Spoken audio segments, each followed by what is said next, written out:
శీలము, వయస్సు, వృత్తము, అభిజనము, లక్షణము అన్న 5 లక్షణాల్లో సీతారాములు ఒకరికొకరు తగినవారు అని చెప్తూ సీతమ్మ నల్లని కన్నులున్నది అసితేక్షణ అన్నారు. అసితేక్షణ అంటే నల్లని కన్నులున్నది అంటే ఆవిడ్ని ఎంత ఇబ్బంది పెట్టినా కన్ను ఎరిపెక్కదు.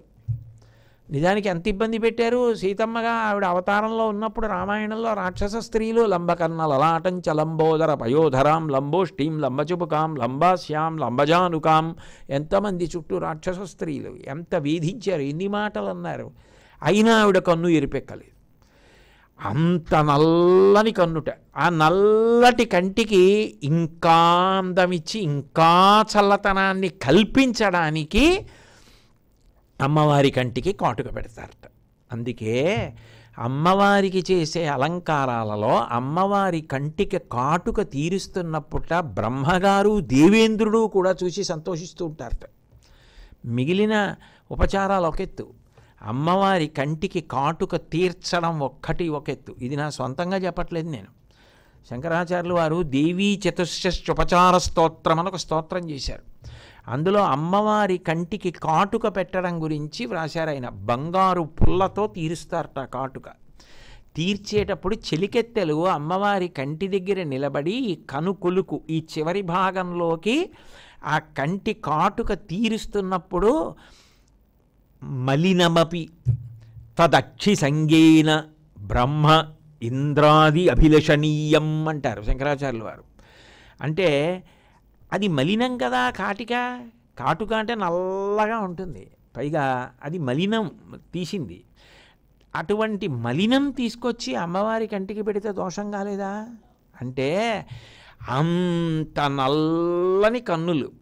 కాటుక పెట్టేటప్పుడు ఏం చేస్తారు, తిన్నగా వెళ్ళి కాటుక పెట్టేయడం కాదు, ముందు జాగ్రత్తగా పట్టుకోవాలి పైన కదా, ప్రేమగా పట్టుకొని అప్పుడు ఈ కంటి కింద ఇలా పెడుతున్నప్పుడు సహజంగా ఏం చేస్తారు, కొంచెం అంటారు ఆ కనుగుడ్డ ఆవిడ కొద్దిగా ఇలా పైకి ఎత్తుతుంది. ఆ పైకి ఎత్తినప్పుడు ఈ కంటికి ఇలా కాటుక తీరిస్తేట అబ్బా అసలే నల్లని కన్నుల తల్లి, ఇంకా నల్లగా ఇంకా చల్లగా ఇంకా మేము దగ్గరికి వెళ్ళడానికి అవకాశం ఇచ్చింది అని ఆ కాటుక మలినమైనా కూడా తదక్షి సంగేన ఆ కంటికి ఆ కాటుక పెడుతుంటే దేవతలు బ్రహ్మగారు ఇంద్రుడు కూడా ఆనందపడతారట. అంటే అమ్మవారి యొక్క కంటి నలుపు సహజంగా ఉన్న కాటుక పెట్టడం అంత గొప్ప, ఆ కాటుకకి బంగారు పుల్ల అంత గొప్ప, పుల్ల ఇవ్వడం అంత గొప్ప, కాటుక పెట్టి కాటుక అంత అందంగా తీర్చిదిద్దడం అంత గొప్ప. అందులో ఉన్నంత స్వాతంత్ర్యం ఇంకెక్కడా ఉండదు.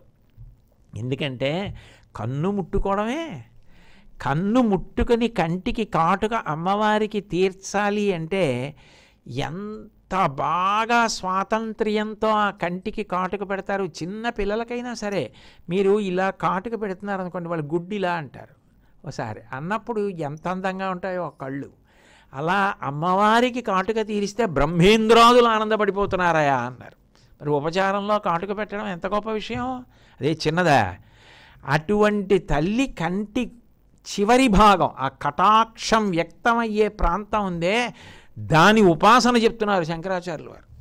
అసలు ఎవరైనా లోకంలో ఎవరు స్తోత్రాలు చేసినా పాదాలు చెప్తారు, గోళ్ళు చెప్తారు, మహా అయితే చేతులు చెప్తారు, ముఖం చెప్తారు. అమ్మవారి కను కొలుకుని అలా ఉపమానం వేసి వర్ణించిన కవి శంకరులు తప్ప లోకంలో ఎవరు లేరు, అంత గొప్పగా వర్ణించారు. దానికి ఆయన వేసిన ఉపమానం ఏమిటంటే దృగం తే అంటే కంటి చివరి భాగం కచాంతాం. స్త్రీ కేశపాశం ఉంటుంది, ఆ స్త్రీ కేశపాశం చిట్ట చివరి భాగం, జడ చిట్ట చివరి భాగం, జడ అల్లకుండా ఉండిపోయిన కొద్ది చిట్ట చివరి జుత్తు భాగాన్ని చేత్తో ఎత్తి ఇలా పట్టుకున్నారనుకోండి, అందులో 3 లక్షణాలు కనపడతాయి. ఒకటి, అది నల్లగా ఉంటుంది. ఎందుకని? తెల్లగా ఉండవా అండి జుత్తులు అంటే అది అమ్మవారి జుత్తు. ఆవిడ నవయవ్వన, ఆవిడ కాలమునకు వశపడదు, ఆవిడ కాలాతీతురాలు, కాలము ఆవిడికి వశపడుతుంది. అందుకని నిత్యయవ్వన. ధునోతుధ్వాంతం నస్తులిత దళిత ఇందీవరవనం అని కదూ, నల్ల కలువల తండంలా ఉంటుంది ఆవిడ జుత్తని. ఆవిడ జుత్తుని ఎందుకంత ఉపాసన చేయిస్తుంటారు శంకరాచార్యుల వారు అంటే, మీరు తెలిసి కానీ తెలియక కానీ అమ్మవారి జుత్తుని ఉపాసన చేస్తే అజ్ఞానము ఉత్తర క్షణంలో నశించిపోతుంది. అది గొప్ప విశేషం. లోకంలో రెండిటిని ప్రస్తావించారు, అపవిత్రములు అంటారు, గోళ్ళు వెంట్రుకలు. ఈ రెండిటి ప్రస్తావన ఎక్కువ తేరు. అటువంటిది శంకరాచార్యులు వారు ఈ ప్రస్తావన తెస్తున్నారు అంటే అమ్మవారి యొక్క కబరీబంధ దర్శనం అంత గొప్పది. ఇప్పుడు శంకరాచార్యులు వారు జుట్టు చివరి భాగం గురించి చెప్తున్నారు. ఒకటి నల్లగా ఉంది, రెండు వంకర ఉంటుంది. ఇలా తిన్నగా ఉండదు జుట్టు, ఆ చివరి భాగం కొద్దిగా వంకర తిరిగి ఉంటుంది. మూడు ఇలా పట్టుకున్నారనుకోండి, అది అలా ఉండదు. ఎందుకంటే చిట్ట చివరి వెంట్రుకలు కదా, అది కబరీబంధం కాదు, పెద్ద జుత్తుముడి కాదు, వెంట్రుకల చివరి భాగం కాబట్టి చిట్ట చివర ఉన్న ఇంత ఆ వెంట్రుకల కొస భాగం పట్టుకుంటే స్త్రీ జడది నేను అన్నది, బయట ఉన్న వెంట్రుకల గురించి కాదు. స్త్రీ జడ యొక్క చివరి భాగపు వెంట్రుకలు ఇలా పట్టుకుంటే చిన్న గాలేస్తే కదులుతాయి. ఒకటి నల్లతనం, రెండు వంకరతనం, మూడు కదలడం. ఈ మూడు దానికి ఉంటాయి. ఈ మూడు అమ్మవారి యొక్క కటాక్షమనకుంటాయి, ఈ చివరి భాగమనకుంటాయి. ఈ మూడిటిని అలా ఎవరైనా చూడగలిగితే మూడు లోపములు దిద్దబడతాయి. కటాక్షాన్ని మానసిక దర్శనం చేసిన దాన్ని మూకశంకరులు వర్ణిస్తారు కటాక్ష శతకంలో. నీలోపిరాగమధికం జనయన్ పురారే, అది వక్రోపి భక్తిమధికం దృఢయన్నరాణాం, లోలోపి దేవి నమతాం సమతాం వితన్వన్, కామాక్షి నృత్యతుమయి తదపాంగపాతః అంటారు. అందుకని ఇక్కడికి వచ్చేటప్పటికి కేవలం ఏదో అమ్మ నీ యొక్క కంటి చివరి భాగం ఆ కటాక్షం నా మీద పడాలని లేదు. ఈ మూడు లక్షణాలు ఉన్న కటాక్షం చెప్పినప్పుడు కామాక్షి నృత్యతుమయి త్వదపాంగపాతః, నా మీద నృత్యం చెయ్యాలమ్మా నీ అపాంగం అంటే నీ యొక్క కటాక్షం అన్నారు. నృత్యం చేయాలంటే అన్ని మాటలు, ఎలా వేదిక మీద పాదాలు అన్ని మాటలు పడతాయో నర్తకివి, అలా నా మీద పడాలి. ఎందుకని నా ఎందు కోటాను కోట్ల జన్మలుగా మూడు దోషాలు అలా ఉండిపోయాయి. ఒకటి నా దోషాన్ని దిద్దడం కాదు, నీ కటాక్షమనకున్న గొప్పతనం అది. అసలు నేను కానీ సృష్టి కానీ ఉంది అంటే ఆ కటాక్షమే కారణము. ఎందుకని అంటే నీలోపిరాగమధికం జనయన్ పురారే, మన్మధుణ్ణి కాల్చేసిన వాడిని తీసుకొచ్చి భర్తగా కూర్చోపెట్టుకుని ఇంత లోకాన్ని ఆమె సృష్టించాలి అంటే సాధ్యమా? ఆయన మన్మధుణ్ణి కాల్చేసిన వాడు, ఆయన సృష్టికి ఎలా అనుకూలిస్తాడు? కానీ అటువంటి వాడిని ఆమె సృష్టి యందు అనురక్తుణ్ణి చేసింది. చేయడానికి ఆవిడ ఏం చేసిందంటే ఒక్కసారి ఆయన వంక ప్రేమగా చూసింది. ఆయనకి ఎడం పక్కన ఉంటుంది కదా, కాబట్టి ఆయన ఆవిడికి కుడి పక్కన ఉంటాడు. ఆమె ఆ నల్లని కంటిలో ఉన్నటువంటి గుడ్డితో ఆ నలుపుతోటే ప్రేమగా ఇలా చూసింది. నీలో పిరాగమధికం, నలుపు ఎక్కడైనా పడిందనుకోండి నలుపు అంటుకుంటుంది. నల్లటిది ఎక్కడైనా తగిలిందనుకోండి అరే రే మరకైందండి అంటారు తప్ప, నలుపు అంటుకుంటే ఇంకో రంగు అంటుకోవడం ఉండదు. నలుపు నలుపుగా అంటుకుపోయి తెలిసిపోతుంది నలుపు అంటుకుందని. కానీ నీ నలుపు కంటి చూపుకి కటాక్షానికి ఉన్న నలుపు గొప్పతనం ఏమిటో తెలుసా అమ్మా? అది పడేటప్పటికీ శివుడిలో ఎరుపుతనం వచ్చింది. అంటే కామేశ్వరుడయ్యాడు, అనురాగం పుట్టింది. ఏ కోరికలు లేకుండా ఎప్పుడూ తనలో తాను రమించేటటువంటి వాడు రాగమనకు వశపడ్డాడు. వశపడి కామేశ్వరుడయ్యాడు, కోరిక పుట్టింది.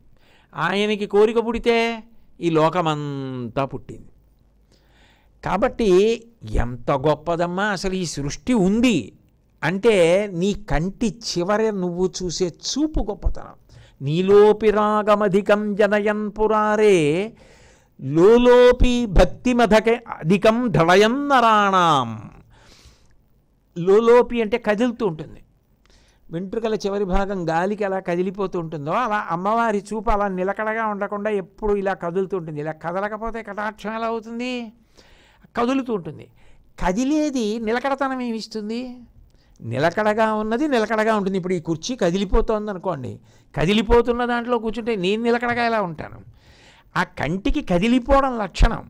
కదిలిపోయే లక్షణమున్న నీ చూపు ఎవరి మీద పడిందో వాళ్ళకి నిశ్చలమైన భక్తి వస్తుంది.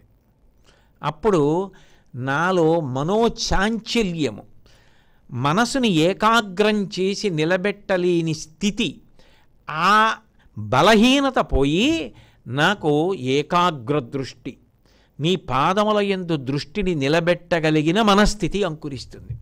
అది కేవలము నీ యొక్క దృష్టిపాతము చేత ఇచ్చేస్తావు. అందుకని లోలోపి భక్తిమధికం ధళయం నరాణం అంతేనా? దానితో పోలేదు. వక్రోపి దేవి నమతాం సమతాం వితన్వన్. ఎంత వక్రమైన బుద్ధోనమ్మా నాది. ఎప్పుడూ సరిగా ఉండదు, రుజుత్వం లేదు, తిన్నగా ఉండదు, దానికి ఎప్పుడూ వంకరటింకరలే. అటువంటి వంకరటింకర బుద్ధులు ఉన్నటువంటి నేను ఒక్కసారి నీకు ఇలా నమస్కారం చేస్తే, నువ్వు ఇలా చూస్తే నా వంకరలు పోతాయి. కటాక్షమునకు వంకర ఉంటుంది. మామూలుగా ఇలా చూశారనుకోండి చూపు నిలువుగా ఉంటుంది. ఇలా చూడాలంటే, పక్కకి చూడాలంటే కటాక్షం ఇలా వంకరగా చూడాలి, చూపు వంకరగా వెళ్తుంది. వంకరగా వెడితే కటాక్షమైంది. అమ్మా నీ చూపు వంకరగా చూసి కటాక్షంతో నా మీద పడితే నాకున్న వంకరలు పోయి. కాబట్టి వక్రోపి దేవి నమతాం సమతాం వితన్వన్. ఒక్క నమస్కారం చేస్తే నాకున్న వంకరలు పోగొట్టగలిగినటువంటి వంకరతో నువ్వు చూసేటటువంటి నీ యొక్క కటాక్షం.